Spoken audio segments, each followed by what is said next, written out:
बन जाऊं कभी मैं रमा, बन जाऊं कभी मैं अवंती, बन जाऊं कभी मैं फातिमा, और अगर बन जाऊं कभी मैं सावित्री तो कोई गम नहीं। लेकिन इस देश और देशवासियों को जागरूक किए बगैर मैं इस दुनिया से जाऊंगी नहीं, जाऊंगी नहीं, जाऊंगी नहीं।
इस देश की महिलाएं और इस देश के सर्व समाज को उस एक सावित्रीबाई फुले की याद दिलाने के लिए और उनके जैसे कार्य करने के लिए मैंने ये रूप धारण किया है, ताकि इस देश की हर महिला तक ये संदेश पहुँचे कि आज वो जो कुछ भी है, जो पढ़ रही है, लिख रही है, ऊंचाइयों को छू रही है और आज अच्छी अच्छी नौकरियां कर रही है, अच्छे कपड़े पहन रही है, ये और कहीं नहीं बल्कि सावित्रीबाई फुले की देन है।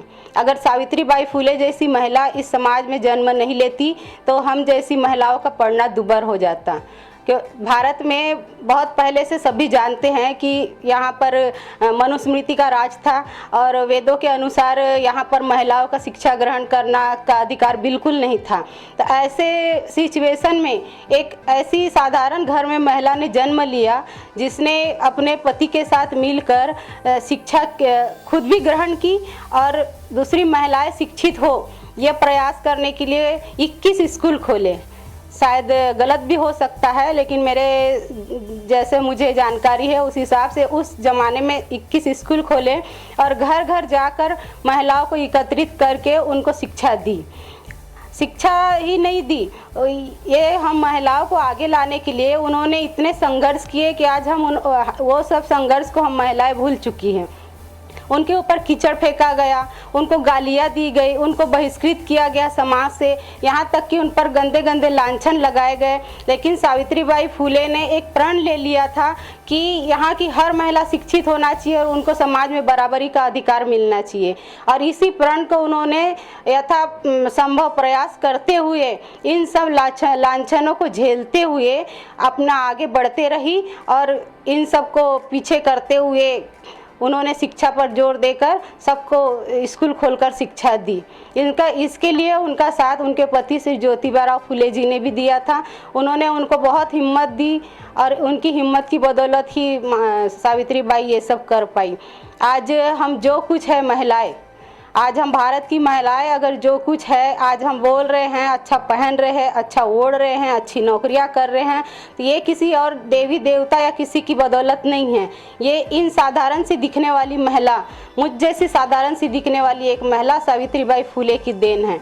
हम स्कूल जाते थे, हमको बचपन से ही स्कूल में ये बताया गया कि विद्या की देवी सरस्वती है। और साधारण सी बात है कि जैसा स्कूलों में पढ़ाया जाता है, जैसा ज्ञान दिया जाता है, हम उसको कंठस्थ कर लेते हैं और वही ज्ञान लास्ट तक हमारे दिमाग में रहता है। मैं भी स्कूल जाती थी, मुझे भी बताया, यही पढ़ाया गया कि शिक्षा की देवी सरस्वती है और मैंने भी मान लिया, क्योंकि पुस्तक के शुरू के पन्ने से लेकर आखिरी पन्ने तक सरस्वती वंदना और सरस्वती पूजन के अलावा हमको और कुछ नहीं बताया गया। बाकी बीच के जो पन्ने रहते हुए आधी अधूरी कहानियाँ जो कि सही थी या नहीं थी वो भी हम नहीं जानते। आज देश समाज सब कुछ बदल गया है। आज मीडिया है, सोशल मीडिया है, हर प्रकार से प्रगति हुई है, लेकिन उनके पीछे इन जैसे महापुरुषों का हाथ रहा है और इन महापुरुषों के संघर्ष को समाज ने, देश ने और जो चापलूस टाइप के लोग थे उन्होंने दबाकर नई अनगिनत फालतू कहानियां हमारे सामने परोस दी है। आज इसी संबंध में मैंने एक सोशल मीडिया पर पोस्ट भी ली थी है, उसकी कुछ बातें मैं आपके सामने रखूंगी पढ़कर कि भारत की महिलाएं तथा लड़कियां आज अगर पुरुषों तथा लड़कों से कंधा मिलाकर और हर फील्ड में पुरुषों से बेहतर रिजल्ट दे रही है। इस सक्सेस का कारण वो खुद भी नहीं जानती, क्योंकि और ना ही जानना चाहती है। मैं दावे के साथ कह सकती हूँ कि अभी ये मेरा जो आप वीडियो बना रहे हैं ना, ये वीडियो भी वो नहीं देखेगी, क्योंकि उनको ऐसे सब बातों से परहेज है। वो बहुत आसमान की ऊंचाइयों को छू चुकी है और वो पीछे पलटकर अपने अतीत को नहीं देखना चाहती। लेकिन इन अतीत के पन्नों में कुछ हमारे महापुरुष और हमारी वीरांगनाएं दफन हैं। उनको बताना और उनको समझाकर हमको अपने बच्चों तक लाना अब जरूरी हो गया है, क्योंकि देश की स्थिति ऐसी है कि अगर हम अपने महापुरुषों की गाथाएं और उनकी की हुई कहानियां और सब शौर्य कथाएं नहीं बताते हैं तो हमारे बच्चे और हमारा समाज और हम खुद अपंग से हो जाएंगे।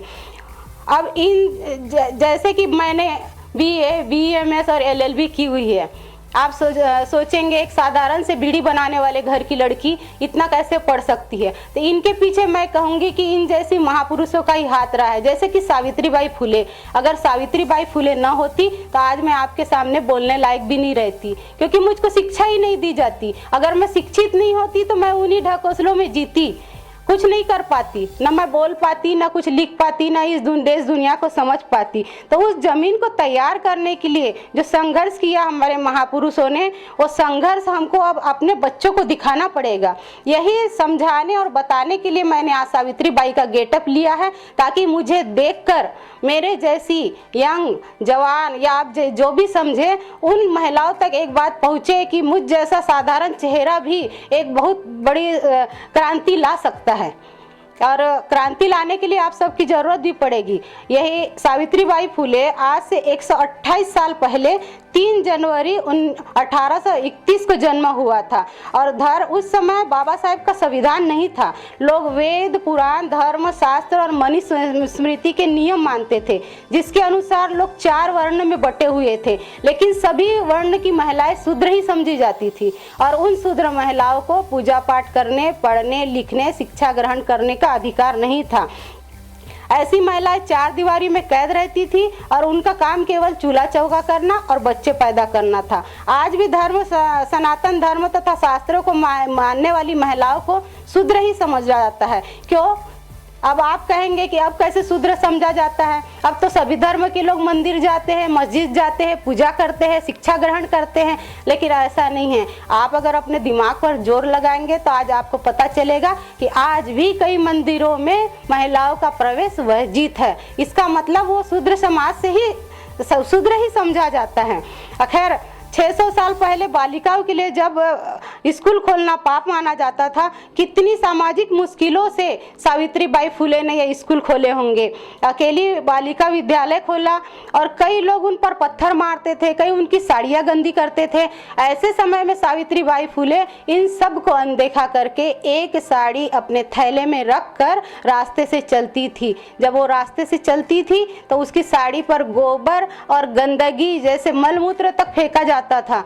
इस स्थिति से बचने के लिए, ताकि उससे कोई घृणा न करे, वो अपने साथ एक साड़ी रखती थी और स्कूल में जाकर उस साड़ी को बदलकर फिर बच्चों को पढ़ाती थी। ये सावित्रीबाई का संघर्ष था और इस संघर्ष की बदौलत ही आज मैं आपके सामने बोल पा रही हूँ। और मेरे ही समाज की नहीं बल्कि पूरे भारत की महिलाएं भी अगर आज अच्छी है, दिख रही है, पढ़ रही है, कुछ कर रही है, वो सिर्फ सावित्रीबाई फुले और फातिमा शेख की बदौलत है। आज हम उनका गुणगान करना चाहिए। लेकिन मुझे बहुत दुख होता है इस बात का कि हमारे देश की महिलाएं जो है बहुत बेईमान हैं। मैं भी महिला हूँ, अगर मुझे कोई बेईमान कहेगा तो मुझे बहुत दुख होगा। लेकिन इस सब्जेक्ट पर मैं जरूर कहना चाहूँगी कि हमारे देश की महिलाएं बहुत बेईमान हैं। वो अपने महापुरुषों के संघर्ष को भूल गई है। जिन लोगों ने उनके लिए मेहनत की, जिन लोगों ने उनको यहाँ तक लाने के लिए संघर्ष किया, उनका नाम तक नहीं लेना चाहती। आज पढ़ लिख कर वो अपना जो भी अच्छा होता है उसका फायदा किसी और को देती है, जबकि उनको ये फायदा सावित्रीबाई फुले, फातिमा शेख और वीरांगनाएं जो हमारी हुई है, महापुरुष हुए, और सबसे ज़्यादा अगर किसी को सैल्यूट करना चाहिए तो वो है डॉक्टर भीमराव अंबेडकर। क्योंकि अगर डॉक्टर भीमराव अंबेडकर नहीं होते तो आज इस देश में क्या कहते हैं संविधान नहीं बनता, और संविधान नहीं बनता तो मेरे जैसी महिलाओं को वो सब अधिकार नहीं होते जिन बाबा साहेब आम्बेडकर ने इन्हीं सब महापुरुषों को आगे बढ़ने और इन्हीं के विचारों को सामने रखने के लिए रखकर एक संविधान का निर्माण किया था। और संविधान का निर्माण सिर्फ इसलिए नहीं किया कि ये नेता लोग संसद में बैठकर भाषणबाजी करे, उस पर लड़ाई करे, लोगों को भड़काए।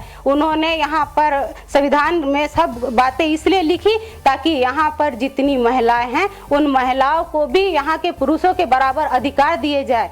उन महिलाओं को अधिकार के साथ साथ हर प्रकार से क्या कहते हैं हर अधिकार के साथ उच्च पोस्ट पर रखा जाए। इन्हीं का नतीजा है कि आज देश की प्रधानमंत्री महिला बनी है, देश की राष्ट्रपति महिला बनी है। इसीलिए संविधान हमारे लिए सर्वोपरि है।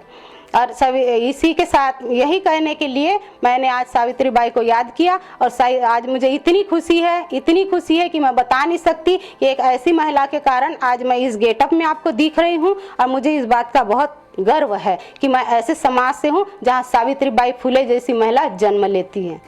मैंने अभी यही कहा है कि हमारे देश की महिलाएं, मैं समाज से किसी एक समाज से बात नहीं करूंगी क्योंकि समाज से बात करना बहुत अलग टाइप का हो जाएगा। हर घर में एक महिला होती है कि पुरुषों के बराबर हमारे देश में महिलाएं हैं।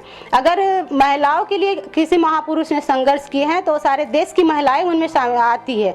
तो सभी देश की महिलाओं के लिए अगर संविधान में अधिकार दिए गए हैं और उन अधिकारों को न मानते हुए ये महिलाएं सिर्फ शिक्षा प्राप्त करती है, नौकरी करती है, बच्चे पैदा करती है और फिर वही पूजा पाठ करके देवी देवताओं को अपना सर्वोपरि मानती है, तो इस कारण मैंने इन महिलाओं को बेईमान कहा है। क्योंकि अगर महिलाओं को अधिकार नहीं होते तो आज हर पुरुष के पास 4 से 5 पत्नियां होती, कई बच्चे होते, कई घर होते और इनको इनके अधिकारों से वंचित किया जाता।